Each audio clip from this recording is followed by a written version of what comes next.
إن الحمد لله نحمده ونستعينه ونستغفره ونؤمن به ونعوذ بالله من شرور أنفسنا ومن سيئات أعمالنا من يهده الله فلا مضل له ومن يضلل فلا هادي له وأشهد أن لا إله إلا الله وحده لا شريك له وأشهد أن محمدا عبده ورسوله أما بعد فإن خير الحديث كتاب الله وخير الهدي هدي محمد صلى الله عليه وسلم وشر الأمور محدثاتها وكل محدثة بدعة وكل بدعة ضلالة وكل ضلالة في النار. فأعوذ بالله من الشيطان الرجيم. بسم الله الرحمن الرحيم. رب اشرح لي صدري ويسر لي أمري واحلل عقدة من لساني يفقهوا قولي.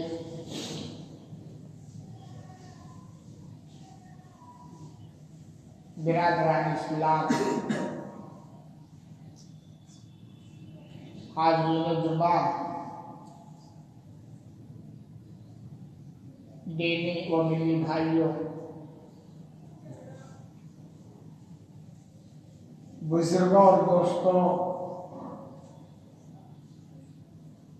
اور اسلامی ماں اور بہنوں اور عزیز بچوں،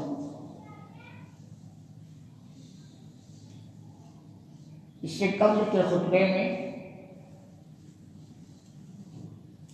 ہمیں باتیں آپ کے سامنے رکھنے کی کوشش کر رہے تھے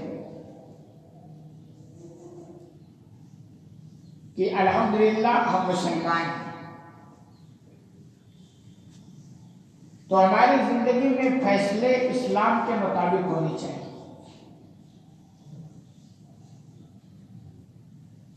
اور اگر ہم ایسا نہیں کرتے ہیں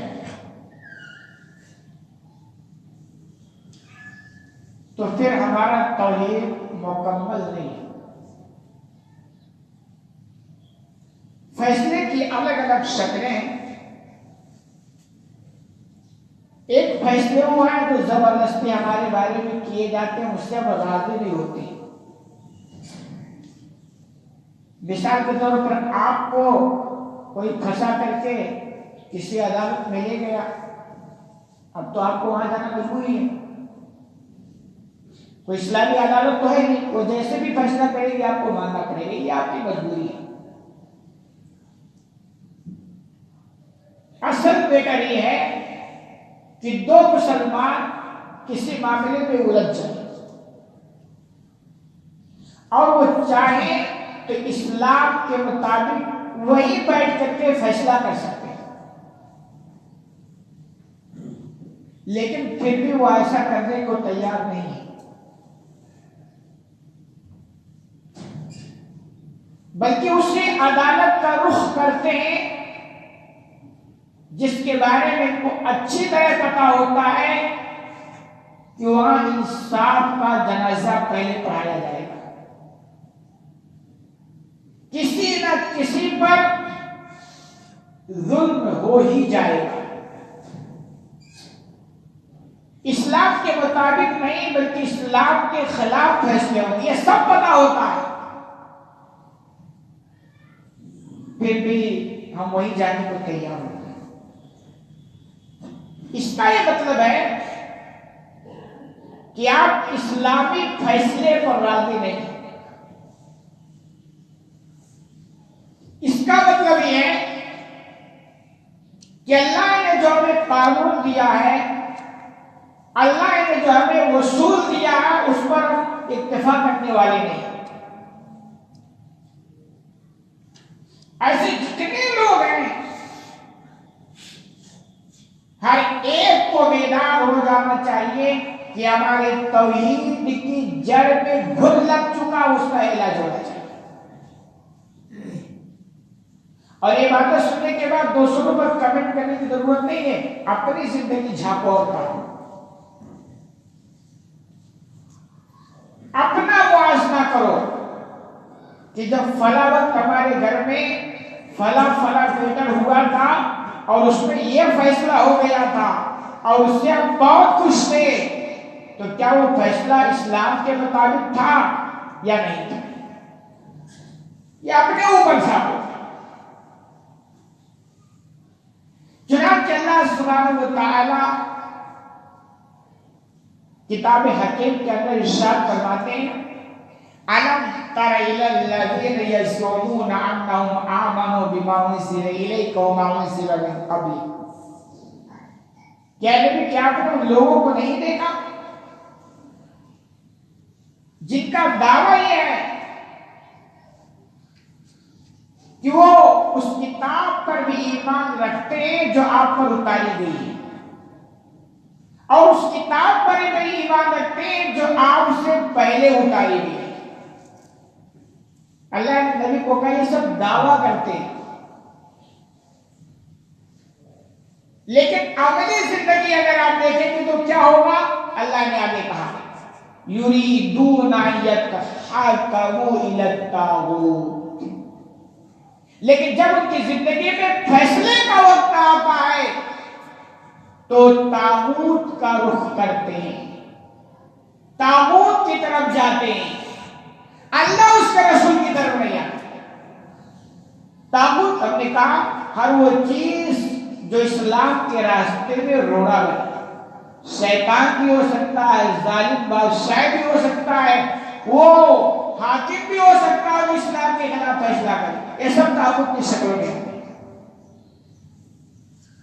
عیسائیت کا پس منظر ہے کہ دعوت تو بڑی بڑی ہے، مگر جب عملی میدان میں اترنا ہوتا ہے تو اللہ یا اس کے فیصلے پر اکتفا نہیں کرتے بلکہ یہ چاہتے ہیں کہ فلاں جگہ چلے جائے فیصلہ لے لیں تاکہ ہمارے فیور میں فیصلہ آ جائے. عیسائیت کے پس منظر میں دو واقعات، ایک یہودی اور ایک منافق کا جھگڑا ہو گیا. کسی میٹر کو لے کر کے میں مختصر بات کروں. یہودی چاہتا تھا کہ ہماری اس میٹر کو سلجھانے کے لیے رسول کے پاس آئے، آپ صلی اللہ علیہ وسلم کے دروازہ کھٹکھٹے وہاں آتے. کون یہودی؟ لیکن وہ چاہا فیصلہ اللہ کے رسول صلی اللہ علیہ وسلم کے دربار میں ہو. اس کو پتا تھا یہاں فیصلہ صحیح ہوگا، یا جو حق ہے وہ حق ہے، باطل ہے باطل ہے، یہاں رشوت خوری نہیں چلے گی، یہاں فیصلہ اسلام پر مبنی ہوگا یا گڑبڑ نہیں ہوگا. تو اس کا ڈیمانڈ تھا کہ فیصلہ اللہ کے رسول صلی اللہ علیہ وسلم کے پاس لے جائے. حالانکہ وہ رسول نہیں مانا، لیکن اپنی زندگی وہ دیکھ چکا تھا کہ ان کی یہاں اپنی یا غیر فیصلے تو بالکل دو چار کی طرح ہوگا. لیکن جو منافق تھا وہ اس کے لیے تیار نہیں ہوا. منافق وہی جو کہتا تھا سب میں مسلمان ہوں لیکن اندر کفر چھپا ہوا تھا، اس کو تو منافق کہا گیا. تو اوپر سے تو دعویٰ کہ نہیں ہم تو اللہ کو ماننے والے ہیں، رسول کے ماننے والے، تمہارے ساتھ رہنے والے ہیں، تمہارے قدم سے قدم ملا کر چلنے والے، یہ سارے دعوے تھے. لیکن یہ جب فیصلے کی باری آئی تو کہتا تھا نہیں کسی یہودی کے پاس چلے، کیونکہ اس منافق کو پتا تھا وہ یہودی رشوت لیتا ہے، رشوت کھلا کر کے بات اپنے فیور میں کرا ہے. تو اللہ نے اس کو روک دیا. یہ کون سا دعویٰ ہے؟ ایک طرف تو دعویٰ ہوا ہے کہ آپ کے اوپر جو کتاب نازل کی اس پر بھی ہمارا ایمان ہے. یہ کہاں سے ایمان ہے؟ رسول کے پاس تو آنے کو تیار نہیں ہو. دوسرا واقعہ ہے کہ ایسے ہی دو لوگوں کا جھگڑا ہو گیا، تو ان میں سے چاہتے نہ چاہتے کیسے بھی کر کے اللہ کے رسول صلی اللہ علیہ وسلم کے پاس آئے اور آپ صلی اللہ علیہ وسلم نے فیصلہ کر دیا. لیکن جس کے خلاف فیصلہ ہوا تھا وہ اس کے لیے تیار نہیں تھا، وہ بھی منافق ہی رہا ہوگا. تو اس نے کہا ایسا ہے چلیے اس کو ایک بار پھر عمر رضی اللہ عنہ کے بعد فیصلہ کرا لیتے ہیں. جلیل القدر صحابی آپ جانتے ہیں. اب جب رسول کا فیصلہ ہو گیا ہے تو پھر عمر کا تو کوئی وہاں فیصلہ کرنے کا حق نہیں بنتا ہے نا. لیکن وہ بندہ کہتا ہے کہ نہیں ایک بار چلتے ہیں عمر کے بعد رجوع کرتے ہیں. چنانچہ وہ دونوں عمر کے پاس آتے ہیں رضی اللہ عنہ, اور وہاں جب آتے ہیں تو عمر رضی اللہ عنہ کو خبر لگ جاتی کہ فیصلہ دربار رسول میں ہو چکا, پھر میری کیا بتا رہا میں اس میں فیصلہ کروں. تو کہتے ٹھیک فیصلہ میں اچھا کرتا. وہ تو جلیل جلالی عمر تھے, ان کے فیصلے تو ایسے ہوتے تھے, ان کا نام سن کر شیطان ویسے کانپتا تھا. کہا رکو میں آتا ہوں. اندر گئے اور تلوار لے کر آئے اور اسی گھر میں اور کہا انہوں نے کہ یہ اس شخص کا فیصلہ ہے جو فیصلے رسول کو نہ, ایک تو ایمان کا دعویٰ, دوسرے کو رسول کے فیصلے پر راضی نہ ہونا, یہ کون سا ایمان. تو اللہ نے اسی کو نوٹ کیا, کہا یہ دعوے سے کچھ نہیں ہوتا. حالانکہ منافق کا دعویٰ یہی تھا کہ صاحب ایمان والے ہیں. خوب اچھی طرح سمجھ لیے دعوے سے بات نہیں بنتا ہے, کر کے دکھانا پڑے گا, عملی میدان میں اترنا پڑے گا تب بات بنیں گی. آج بھی دیکھ لیں مسلمانوں کا الحمدللہ دعوے بڑے اچھے ہوتے ہیں اور بہت بڑے بڑے ہوتے ہیں. مثالیں دیتا چلو اگر آپ ہیں, ہم جس جماعت سے تعلق رکھتے ہیں وہ موسوم ہے اہل حدیث, سب پتہ ہے. بڑے فخر سے کہتے ہیں صاحب ہم اہل حدیث ہیں. اہل حدیث کا مطلب قرآن اور حدیث پہ چلنے والا. بڑی اچھی سوچ ہے, کوئی اس پر انگلی نہیں اٹھا سکتا. اور اس کو ویریفائی کیا جائے یعنی وسیع کیا جائے تو وہاں بھی کہہ سکتے ہیں منہج سلف پر, یعنی منہج سلف کو جو دائرہ اس دائرے میں قرآن و حدیث پر چلنے والا ہے. ہر کوئی یہ دعویٰ کرتا, لیکن یہ دعویٰ کتنا اترتا ہماری زندگی وہ بھی ہم کو پتا ہے. جانتے کہ صرف مسجد, یہ دعوے میں کہا صرف مسجد میں آئیں گے. ہاں اللہ کے رسول رفیع دین ایسے کرتے تھے, آمین اتنی زور سے بولتے تھے, سب اتنا اچھی بات ہے, فرش ہو گئے.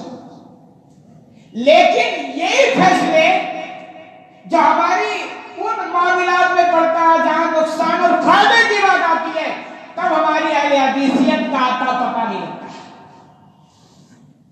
گھروں میں جب طلاق شادی بیاہ کے معاملے الجھتے ہیں تب کوئی مولوی یاد نہیں آتا. تب تو وہی عدالت جس عدالت میں جانے کے بعد ظلم کے علاوہ انصاف نہیں ہے وہی نظر آتا ہے. اس وقت ہماری اہل حدیثیت کا آتا پتہ نہیں لگتا. صحیح تو ہو رہا, ہمارے باپ کا انتقال ہو جائے, وہ جو پراپرٹی چھوڑ کر جاتا ہے, یہ اہل حدیثوں کی بات کرتا ہوں میں, اس پراپرٹی میں ہم بیٹوں کے ساتھ ہماری بہنوں کا بھی حصہ ہوتا ہے. پھر حدیث میں نظر نہیں آتا ہے, سب نکل کے بیٹھے, کوئی دینے کو تیار نہیں ہوتا. یہی تو ہو رہا. پھر ہماری اہل حدیثیت کا پتہ نہیں چلتا. صاحب قرآن میں ہے کہ بہنوں کا حصہ ہے, رسول نے ارشاد فرمایا, پھر ہماری اہل حدیثیت کا پتہ نہیں لگتا. بھائی کا دبا کے بیٹھے رہتے اور خوب اچھی طرح پتا ہوتا ناجائز دبا کے بیٹھا ہو, ناجائز کھا کے بیٹھا ہو. باتیں قرآن حدیث کی آئے کہ بہت لمبی لمبی بات ہے. ایسے موقع پر اہل حدیث کے اندر قرآن حدیث نظر نہیں آئے.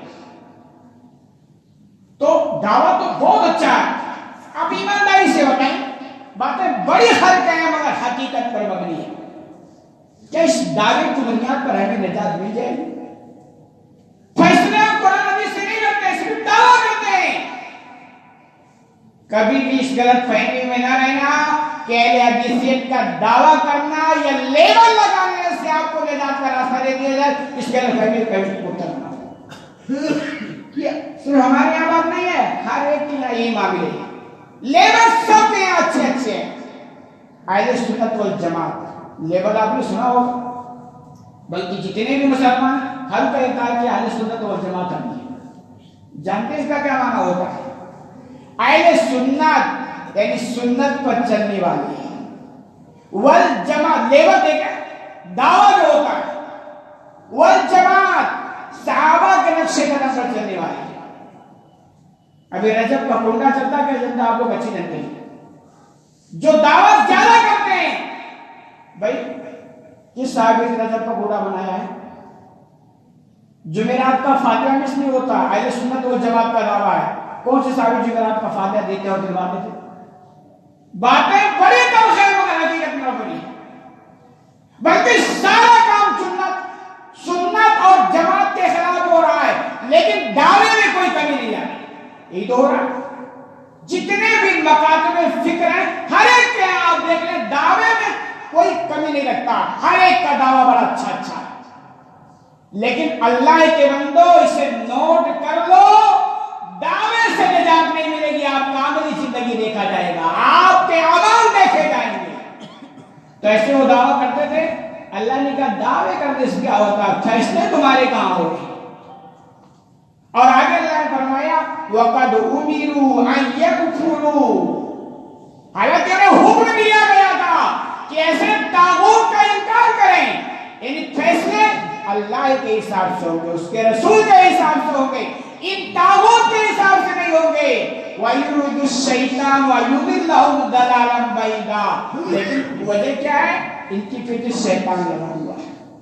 شیطان تو اسلام کا اینٹی ہے، شیطان چاہتا ہی ہے کہ ان کو ایسی گمراہیوں میں ڈھکیل دے جہاں سے کبھی یہ نہ نکل سکے، اور یہی ہو رہا ہے۔ تو یہ کہ اگر ہماری زندگی میں فیصلے کتاب و سنت کے حساب سے نہیں ہو رہے ہیں، جہاں ہم کر سکتے ہیں، تو آپ سمجھ لیجئے کہ ہمارے توحید کے جڑ میں سوراخ لگی ہوئی ہے، جڑ میں گھن لگا ہوا ہے، اور جب تک توحید آپ کا مکمل نہیں ہوگا، لمبی داڑھی بھی بڑھا لیں، لمبی ٹوپی بھی لگا لیں، صفا بھی باندھ لیں، اور لمبے لمبے چولے بھی پہن لیں، نجات کا راستہ ہمارا نہیں سکتا۔ دوسرے مقام پر اللہ سبحانہ و تعالی ارشاد فرماتے ہیں وَإِذَا قِيلَ لَهُمْ لَا تُفْسِدُوا فِي الْأَرْضِ قَالُوا إِنَّمَا نَحْنُ مُصْلِحُونَ، کہ جب اسے کہا جاتا ہے زمین میں فساد مت مچاؤ، تو کہتے ہیں نہیں ہم تو سب اصلاح کرنے والے ہیں۔ وَلَا تُفْسِدُوا فِي الْأَرْضِ بَعْدَ إِصْلَاحِهَا، دوسرے مقام پر اللہ نے فرمایا کہ زمین میں اصلاح کے بعد فساد مت مچاؤ۔ آج پوری دنیا میں فساد کی جو بھرمار ہے نا، آپ گن نہیں سکتے۔ ابھی کسی ملک کی جنگ چھڑی ہوئی ہے، وہ سب فساد ہی، اور ہر ملک کے قانون اپنے اپنے، ہر عدالت کے قانون اپنے اپنے، لیکن میں آپ کو کھلے چلے میں کہتا ہوں دنیا کی کسی قانون میں وہ دم نہیں ہے جو زمین سے فساد کو مٹا سکتا، صرف اسلام کے قانون میں وہ دم ہے جو زمین سے فساد کیا فساد کی جڑ کو بھی ختم کر سکتا ہے، لیکن شرط یہ ہے کہ وہ قانون اللہ کی ہے، اس کے رسول کا ہے، اس حساب سے ہمیں آنا ہے۔ اپنا ملک ہندوستان آپ کو پتا ہے کتنی مضبوط یہاں کے سیکولرزم ہے، سنویدھان ہے، سب کچھ ہے، لیکن ایک چھوٹا سا فساد ریپ کے واقعات پر کنٹرول نہیں ہو پا رہا۔ کیوں؟ وہ اسلام ہے جس پر کنٹرول کر سکتا ہے، اس کے علاوہ کسی کے اندر یہ دم نہیں کہ اس کو کنٹرول کر، کیونکہ اسلام کا جو قانون ہے وہ اللہ کو بنایا ہوا ہے، اور اللہ جو قانون بناتا ہے نا وہ 2-4 مہینے کے لیے نہیں ہے، وہ پورا مستقبل اس کے نگاہ میں ہوتی ہے، جو پوری یعنی زندگی یعنی تا قیامت تک چلنے والی ہوتی ہے، اور انسان جب قانون بنائے گا تو افراط و تفریط کا شکار ہو جائے گا۔ میں مثال دیتا چلوں، یہ سب فساد ہے۔ دنیا والوں کو معلوم ہونا چاہیے کہ جب تک ایک اللہ کے قانون کو دنیا میں لاگو نہیں کیا جائے گا فساد کا خاتمہ نہیں ہو سکتا، ظلم ہی ہوگا۔ آپ کیسے قانون بنائیں؟ ہندوستان کے قانون میں آدمی مر جائے اس کی پوری پراپرٹی کا مالک اس کی اولاد ہوتی ہے، بچوں کو چھوڑ دیتی ہے۔ یہ قانون زمانے سے چلا رہا ہے، لیکن اب سمجھ میں آیا کہ صاحب یہ گڑبڑ ہو رہا ہے، ایسا نہیں ہونا چاہیے۔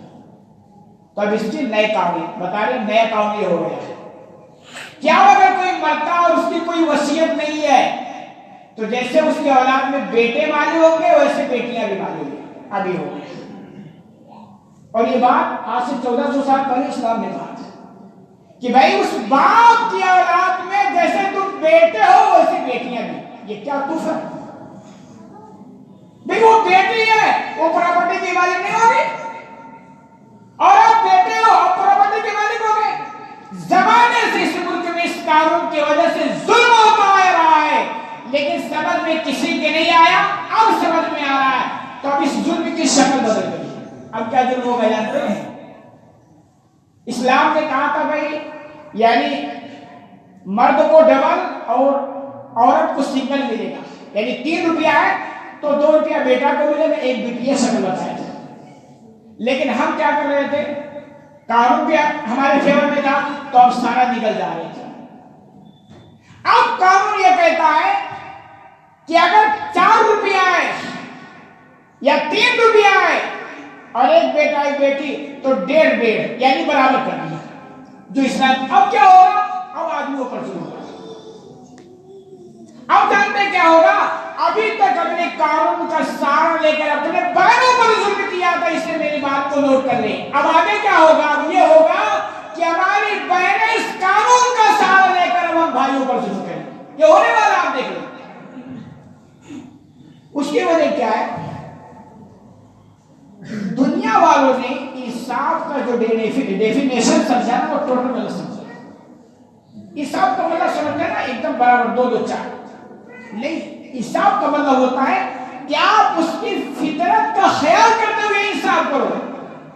جیسے ایک آدمی کی 4 بیٹے ہیں، باپ کے صاحب میں بہت منصف آدمی ہوں، ہر بیٹے کو 2 2 روٹی دوں گا کھانے کو، کیونکہ میں انصاف کرتا ہوں، میں انصافی نہیں کرتا ہوں۔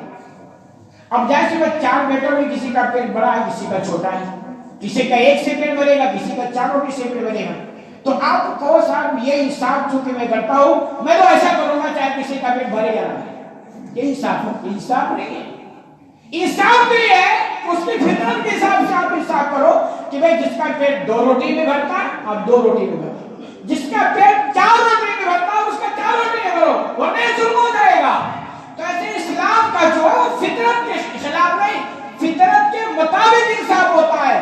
وہ یہ کہ بھائی مرد کے اوپر بوجھ زیادہ ہوتی ہے، ذمہ داریاں زیادہ ہوتی ہیں، خرچ کے سارے بوجھ مردوں پر ہوتے ہیں، تو اسلام نے کہا حصے میں مردوں کو زیادہ دے دو، اور عورتوں پر کوئی بوجھ نہیں ہوتا ہے، کوئی خرچ نہیں ہوتا ہے۔ کئی جگہ سے اگر ان کو مل گیا وراثت میں تو ویسے سب پڑا رہ جائے گا، اس لیے ان کو تھوڑا کم کر دو۔ یہ اسلام کا نظریہ ہے، لیکن یہ سمجھ میں آئے گا، لیکن ابھی نہیں، بعد میں۔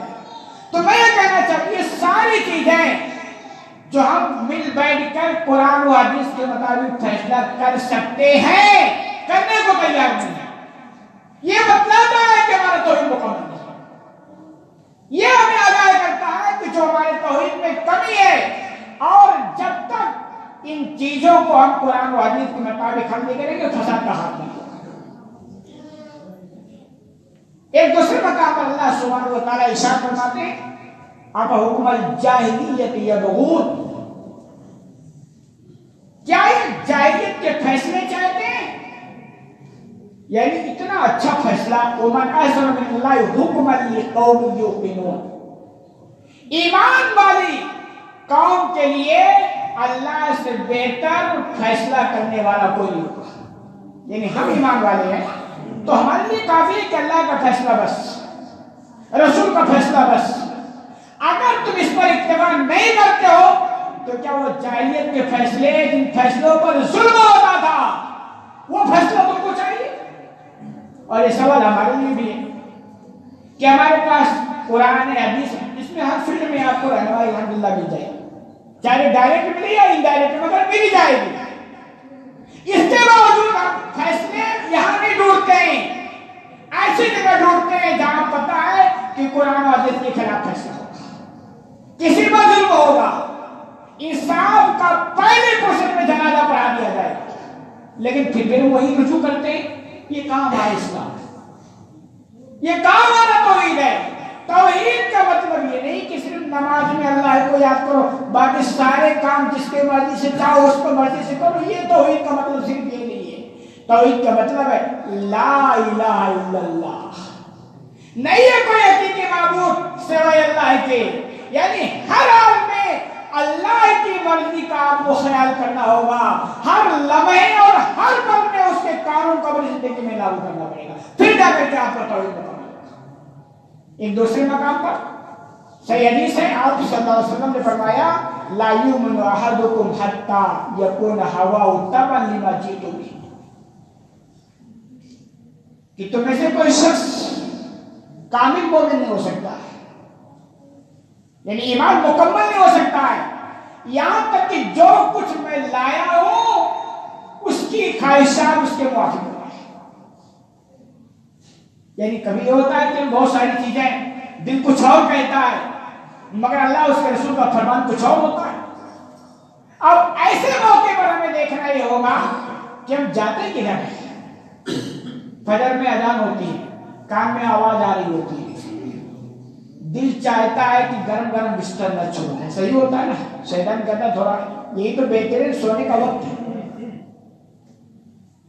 اور اللہ کے رسول کی تعلیم ہے کہ اذان سنو تو بستر چھوڑو، کاروبار چھوڑو، کہاں پہنچو؟ مسجد میں پہنچو. خواہشات ایک طرف اور حکم ایک طرف، ہم کدھر جا رہے ہیں؟ اگر رسول کے حکم کی طرف جا رہے ہیں اس کا مطلب ہے کہ ہم مکمل ایمان والے ہو رہے ہیں، اور اگر نہیں جا رہے ہیں تو ایمان ہے جو ہمیں وراثت میں چلا آیا ملتا ہوگا. کیا ملا؟ چونکہ ہمارے ابو اور امی مسلمان تھے، ہم بھی جیسے وہ کرتے تھے ہم کر رہے ہیں، جیسے اسے ہم نے سنا ویسے ہم سنا، بس اتنا ہے. ہمارا عبداللہ نام ہے، عبد الرحمان نام ہے، عبد الرحیم نام، اس لیے مسلمان. تو جب تک آپ اپنے ایمان کو مکمل نہیں کریں گے آپ کا توحید مکمل نہیں ہو سکتا. خواہشات کی اتباع کرنے والا کبھی موحد نہیں ہو سکتا. نفس کی پرستی کرنے والا کبھی کامل مومن نہیں ہو سکتا. کامل مومن کی پہچان تو یہی ہوگی کہ ہر فکر میں، ہر جگہ، ہر موقع پر یہ تلاش کرتا ہے کہ اس میں اللہ کا فرمان کیا ہے، رسول کی رہنمائی کیا ہے، اللہ نے کیا کہا ہے، رسول کی تعلیم کیا ہے، یہ وہ فکر میں تلاش کرتا ہے. اور اگر یہ نہیں ہے تو ٹھیک ہے، جیسے گاڑی چل رہی چلتی رہے گی، بعد میں جو نتائج مرتب ہوں گے دیکھ لیے جائیں، جو نہیں ہونے والا. تو اللہ کے بندو اگر آپ چاہتے ہیں کہ آپ کو نجات کامل مل جائے تو پھر آپ کو مکمل ایمان والا بننا پڑے گا، مکمل توحید والا بننا پڑے گا. یہ آدھا تیتر آدھا بٹیر چلنے والی بات نہیں ہے، بلکہ اگر ہم ایسا نہیں کریں گے تو ہم پر دنیا میں بھی مار پڑے گی اور آخرت میں برباد ہو جائے گی. کیونکہ جب ہم نے کہا کلمہ پڑھا، اس کو مطلب آپ کریں کہ اللہ بس تیری بندگی اور اطاعت تیرے رسول کی ہو، یہی تو ہم بات کرتے ہیں. اور اس کے بعد جب بندگی اس کی نہیں کریں گے، اطاعت نہیں کریں گے تو مار پڑنے والی ہوگی بات. غیر مسلم پر اتنی بات دنیا میں نہیں پڑے گی. کیوں؟ اس لیے کہ وہ تو سیدھے سے اللہ کو مانتا ہی نہیں ہے، رسول کو مانتا ہی نہیں ہے. تو آپ ایسے سمجھ سکتے ہیں ایک مدرسے میں میرے بچے آنے ایڈمیشن کے لیے، ان کو ایڈمیشن ہو گیا اور بچوں کو آپ نے کہیں پایا روڈ پر بدماشی کرتے، اس کو پکڑا، دو چار چکا لگا دیا. وہ کہے کہ مولانا صاحب مجھے کیوں مارو، وہ بھی رہتا اس کو بھی مارو، وہ بھی بدماشی کر رہا. میں کہوں گا بیٹے تم ہمارے مدرسے کے بچے ہو، رجسٹریشن تم نے کرایا ہے، حق تم نے لیا ہے کہ مدرسے کے قانون کی فالو ہم کریں گے، اس نے لیا ہے. تو اس کو سزا دینے کا ہمارا کوئی اتھارٹی بھی نہیں بنتا ہے. ہم تو تمہیں ماریں گے اس لیے کیا تم نے لیا ہے، سزا تم کو دیں گے اس لیے کہ اقرار تم نے کیا تھا. اللہ کے یہ اصول کے بندے جب تم نے کہا کہ ہم اللہ کو مانتے، رسول کو مانتے، تو سزا تمہیں